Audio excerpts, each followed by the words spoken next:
John Le Carré created the world of Smiley's People and captivated audiences for 6 decades with more than 24 novels about the most intricate workings of the espionage community. I really don't think any artist, whether he's a writer, a painter, or anybody else, I don't think he has to explain his work beyond a certain point. But shortly before his death in 2020, David Cornwell, better known to the world by his pen name of John Le Carré, decided to let filmmaker Errol Morris interview him for a documentary. Our dad, I think, prepared in some ways meticulously for combat. Maybe that was because Cornwell was a former spy and knew what an interrogation could entail. There was this sort of idea that there were 2 interrogators in a room, but I wasn't interrogating him. I never interrogate anybody. I was interested in having a conversation and exploring various themes with him. But Morris disarms his subject by allowing Cornwell to turn the tables on his interviewer and ask the first question. Who are you? Because I've looked at much of your work.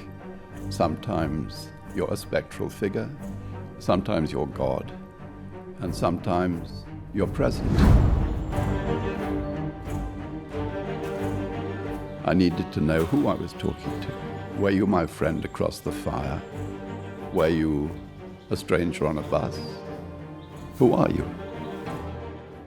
Then Errol begins the interview, and what Errol wants is a conversation. He wants to open things up, and I think it was rather wonderful, actually. The sort of the premise on which our dad had kind of gone into the interview was almost instantly undermined, and then, you know, the beauty of it was that then the real conversation began. That conversation proves riveting as Cornwell talks candidly and engagingly about his life and work. Sometimes he even fabricates memories and then immediately confesses to the lies. He's a storyteller who delights in undermining his own stories as he's telling them.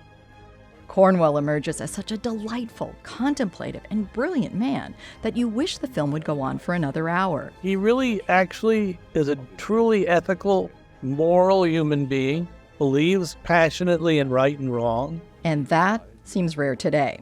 And Morris's documentary is a rare piece of expertly crafted filmmaking, centered on just 2 men talking. It's 2 hugely gifted, intelligent men who've lived through the same great beats of history, reflecting, exploring, going on a journey together. And it's a journey you won't regret taking. Killers of the Flower Moon also offers a journey, but one that has no satisfying resolution because the injustice it chronicles has yet to be avenged. The Osage took their name from Missouri and Osage rivers. Filmmaker Martin Scorsese tells the story of the Osage murders, which took place in 1920s Oklahoma. After the Osage discovered oil on their land, they were considered the richest people per capita in the world.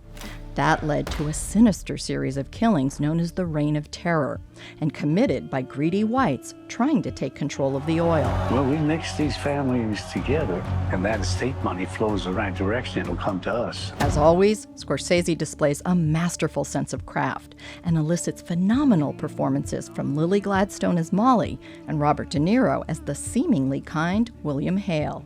Can you find the wolves in this picture?